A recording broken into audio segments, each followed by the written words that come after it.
नमस्कार, आप देख रहे हैं मास कॉम जंक्शन। मैं डॉक्टर प्रदीप कुमार हाजिर हूं एक और नई वीडियो के साथ। दोस्तों, हमारा आज का विषय है कैरेक्टरिस्टिक्स ऑफ मास कम्युनिकेशन, यानी जनसंचार की विशेषताएं क्या हैं, उसके फीचर्स क्या हैं। दोस्तों, इस सवाल के जरिए, इस लेक्चर के जरिए हम मास कम्युनिकेशन को भी अच्छे से समझने का प्रयास करेंगे। तो आइए शुरू करते हैं आज का लेक्चर। जो सबसे पहला फीचर है या कैरेक्टरिस्टिक्स है मास कम्युनिकेशन का, वो है वाइड एंड वास्ट एरिया। यानी जो जनसंचार होता है, मास कम्युनिकेशन होता है, उसका दायरा बहुत ही व्यापक होता है। अगर हम जियोग्राफिकली हम बात करें, जब एक समाचार पत्र का प्रकाशन होता है या न्यूज चैनल पर एक डिबेट चल रही होती है, तो उसको दुनिया भर के लोग देख रहे होते हैं। एक असीमित दायरा, एक बहुत ही वाइड, एक बहुत ही वास्ट एरिया होता है जियोग्राफिकली अगर हम बात करें। और यही वजह है कि मास कम्युनिकेशन है, उसका संदेश एक बहुत ही व्यापक क्षेत्र में फैले हुए लोगों तक पहुंचता है। और खासकर इंटरनेट के आने के बाद इसका दायरा और ज़्यादा विस्तृत हो गया है। जैसा कि मार्शल मैकलुहान ने भी कहा है, ग्लोबल विलेज, यानी दुनिया एक वैश्विक गांव बन चुकी है। जिस प्रकार एक गांव में पहले कांटेक्ट करना एक दूसरे से बड़ा आसान रहता था, ठीक इसी तरह इंटरनेट की वजह से, इंटरनेट की क्रांति की वजह से और अलग अलग जनसंचार माध्यमों के जरिए बहुत कम समय में एक व्यापक क्षेत्र तक अपना संदेश भेज सकते हैं। Then large and heterogeneous audience, जो ऑडियंस भी है, जिस तरह जियोग्राफिकल एरिया एक बहुत व्यापक होता है, वास्ट होता है, ठीक उसी प्रकार जो ऑडियंस होती है मास कम्युनिकेशन की, वो भी हेट्रोजीनियस, यानी एक अलग अलग धर्म, संस्कृति, कल्चर, अलग अलग तरह के लोग, अलग अलग माइंडसेट, अलग अलग रीति रिवाज, अलग अलग विचारधारा के लोग जो मास कॉम की ऑडियंस होती है, उस तक ये संदेश एक साथ पहुंचता है। एक लार्ज ग्रुप ऑफ पीपल, दुनिया भर में फैले हुए एक लार्ज ग्रुप ऑफ पीपल, एक बहुत ही बड़ा लोगों का समूह जो कि हेट्रोजीनियस होता है, यानी जो एक समरूपी नहीं होता।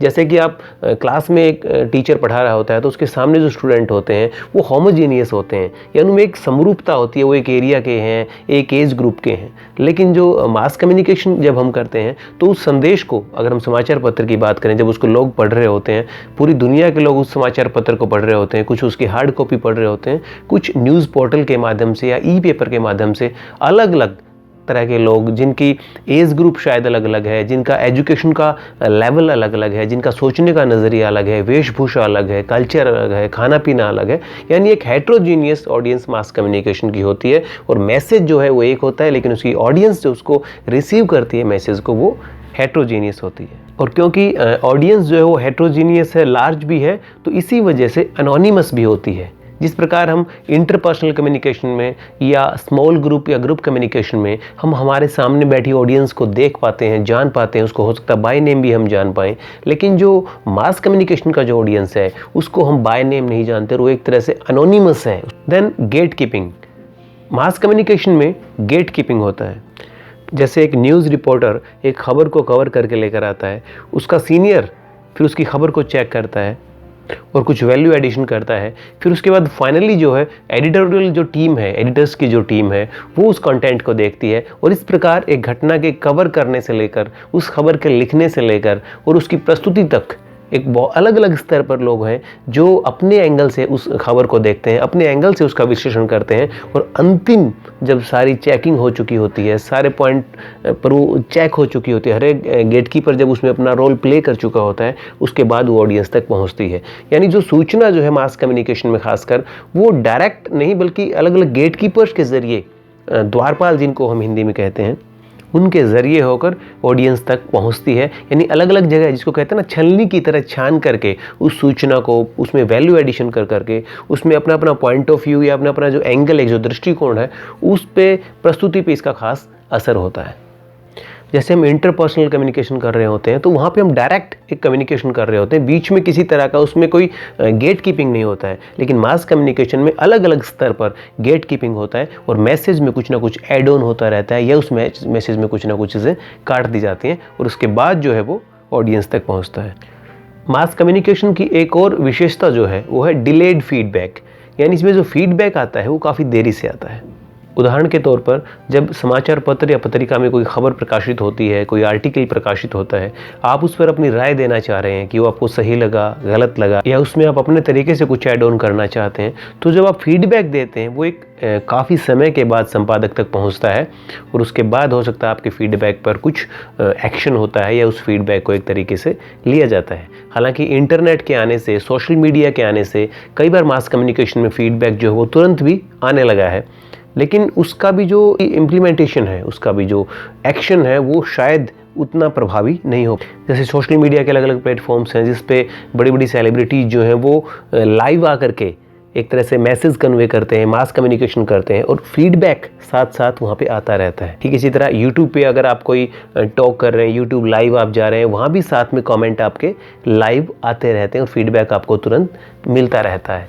लेकिन उस फीडबैक पर जो जवाब देना है, क्योंकि वहाँ पे मैसेजेस बहुत ज़्यादा आते हैं, तो उस पर कोई तुरंत एक जवाब आना सामने वाले की तरफ से या सभी के फीडबैक को एंटरटेन करना वहाँ काफ़ी मुश्किल रहता है, क्योंकि वहाँ पर काफ़ी बल्क में आपके लिए फीडबैक आ रहे होते हैं, मैसेजेस आ रहे होते हैं। तो जहाँ तक ट्रेडिशनल एक मीडिया की बात है, मास कम्युनिकेशन की बात है, वहाँ पे फीडबैक जो है वो कहीं ना कहीं डिलेड है, या तो आता नहीं है, कम आता है, या जो आता है वो थोड़ा सा देर से पहुँच पाता है। देन मास कम्युनिकेशन की जो अगला विशेषता है, अगला जो फीचर है वो है ये प्रोफेशनल कम्युनिकेशन है। यानी मास कम्युनिकेशन के जरिए जो मैसेज कन्वे किया जाता है, जो डिसेमिनेट किया जाता है, दैट इज़ प्रिपेयर्ड बाय, वो जो कंटेंट है वो जो तैयार किया गया है, that is prepared by professionals, media professionals या सिनेमा प्रोफेशनल्स। आप एक फिल्म बना रहे हैं तो फिल्म के ज़रिए जब आप मास कम्युनिकेशन करते हैं तो उसके पीछे एक पूरी टीम होती है। ठीक इसी तरह जब न्यूज़ चैनल पे प्रोडक्शन होता है, बुलेटिन होता है, उसके पीछे भी काफ़ी टेक्निकल लोग होते हैं। कभी कोई स्क्रिप्ट राइटिंग करता है, कोई पर्दे के पीछे अलग अलग तरह के लोग, कोई एडिटिंग करता है, कोई लाइटिंग, कैमरा, बहुत से जो लोग होते हैं, टेक्नोलॉजी का उसमें इस्तेमाल होता है। तो एक पूरी टीम होती है, एक प्रोफेशनल्स की टीम होती है और उनके ज़रिए जो एक मैसेज तैयार होता है उसके बाद उसको एक तरह से ऑडियंस में डिसेमिनेट किया जाता है। यानी एक प्रोफेशनल्स की टीम एक कंटेंट को तैयार करती है, उसके बाद वो जो कंटेंट है वो लोगों तक पहुंचता है, ऑडियंस तक पहुंचता है। अगला जो फीचर है मास कम्युनिकेशन का, दैट इज चैनल्स यानी मीडियम्स के थ्रू मास कम्युनिकेशन होता है। जब आप इंटरपर्सनल कम्युनिकेशन कर रहे होते हैं या एक स्मॉल ग्रुप कम्युनिकेशन कर रहे होते हैं तो वहाँ पे आप direct face to face communication कर लेते हैं, शायद बिना चैनल के भी। लेकिन जब मास कम्युनिकेशन है वो अलग अलग मीडियम्स के जरिए, अलग अलग चैनल्स के जरिए उसमें ऑडियंस तक मैसेज कन्वे होता है। उसका रीज़न ये है कि आपकी जो ऑडियंस है वो स्कैटर्ड ऑडियंस है और वो एक लार्ज, एक वाइड एरिया, एक तरह से बहुत ही व्यापक उसका क्षेत्र है और उस तक मैसेज पहुंचाने के लिए आपको अलग अलग माध्यमों का इस्तेमाल करना पड़ता है। चाहे उसमें आप अखबार की बात करें, चाहे आप रेडियो की बात करें, चाहे आप सिनेमा या फिल्म्स की बात करें, बुक्स की बात करें, ये सारे चैनल्स हैं, एक तरह से मीडियम्स हैं जिनके ज़रिए मास कम्युनिकेशन होता है। फिर मास कम्युनिकेशन के लिए आपको टेक्नोलॉजी का काफ़ी यूज़ करना पड़ता है, यानी बिना तकनीक के जो मास कम्युनिकेशन है वो लगभग असंभव है। अगर आप अखबार के जरिए मास कम्युनिकेशन करना चाह रहे हैं तो वहाँ पे कंप्यूटर टेक्नोलॉजी से लेके प्रिंटिंग की जो टेक्नोलॉजी है वो इस्तेमाल आप करते हैं। अगर आप रेडियो टीवी की बात करें तो आपका जो मैसेज है, सिग्नल्स हैं, वो down linking, up linking technology है, उसका आप इस्तेमाल करते हैं। ठीक इसी तरह फिल्म की अपनी एक टेक्नोलॉजी है। यानी जितने भी तरह के मीडियम्स हैं वो किसी ना किसी टेक्नोलॉजी पे बेस हैं, किसी तकनीक पे बेस हैं और उस तकनीक के इस्तेमाल से ही उस मैसेज को, उस कंटेंट को ऑडियंस तक पहुंचाने में कामयाबी मिलती है। और शायद ये सच भी है कि जब से टेक्निकल एक रेवोल्यूशन आया है तो इससे मास कम्युनिकेशन के क्षेत्र में भी एक रेवोल्यूशन आया है। ज़्यादा से ज़्यादा लोगों तक इसकी रीच बढ़ी है और इस तक फीडबैक जो भी आ रहा है, पार्टिसिपेशन जो इसमें आ रहा है मास कम्युनिकेशन में, वो भी कहीं ना कहीं बढ़ा है। देन फास्ट डिसेमिनेशन, जैसा कि हमने कहा कि जो मैसेज का जो एक तरह से जो उसकी डिलीवरी है मैसेज की या उसको डिसेमिनेट जो किया जाता है मास कम्युनिकेशन में, वो बड़ा फास्ट होता है, बड़ा तीव्र गति से। आप तुरंत अपनी फेसबुक पर कोई मैसेज लिखते हैं, आप फेसबुक पर कोई सेलिब्रिटी लाइव जाती है या किसी समाचार चैनल पर आप कोई बयान देते हैं तो तुरंत देखते ही देखते पूरा देश, पूरी दुनिया उस आपके बयान से, आपके पॉइंट ऑफ व्यू से परिचित हो जाती है और देखते ही वो देखते सूचना पूरी दुनिया में फैल जाती है। तो बड़ा जल्दी, बड़ा स्पीडी एक तरह से डिसेमिनेट होता है मास कम्युनिकेशन के जरिए जो मैसेज होता है। तो दोस्तों, इस प्रकार आज हमने डिस्कस किया कि मास कम्युनिकेशन के फीचर्स क्या हैं जो इसको यूनिक बनाते हैं, इसकी कैरेक्टरिस्टिक्स क्या हैं, इसकी विशेषताएं क्या हैं जो इसको खास बनाती हैं मास कम्युनिकेशन को। हम सभी के लिए मास कम्युनिकेशन की जो फीचर्स हैं, जो विशेषताएं हैं, उनसे परिचित होना बहुत ज़रूरी है। खासकर जो मीडिया के विद्यार्थी हैं उनको मास कम्युनिकेशन की जो नेचर है, जो उसके फीचर्स हैं, जो कैरेक्टरिस्टिक्स हैं, उनके बारे में पता होना चाहिए। शायद इसी के अनुसार वो इसी हिसाब से फिर जो कंटेंट वो तैयार करेंगे, क्योंकि जब तक मास कम्युनिकेशन के फीचर्स का उनको नहीं पता होगा, उनकी विशेषताओं को उनको नहीं पता होगा, तो वो न उसकी ऑडियंस को जान पाएंगे, न मास कम्युनिकेशन का जो नेचर है उसको समझ पाएंगे, और कहीं ना कहीं जो कंटेंट उनको तैयार करना है उसमें काफ़ी दिक्कतें उनको आएंगी। तो दोस्तों, आज हमने समझने का प्रयास किया कि मास कम्युनिकेशन क्या है और किस प्रकार इसकी विशेषताएं जो हैं वो इसको ख़ास बनाती हैं, इसके जो फीचर्स हैं वो मास कम्युनिकेशन को एक यूनिक कैटेगरी में खड़ा करती हैं। तो दोस्तों, इसी के साथ अब हम आपसे विदा लेते हैं। जल्द हाजिर होंगे एक और नई वीडियो के साथ। आप देखते रहिए मास कॉम जंक्शन। धन्यवाद।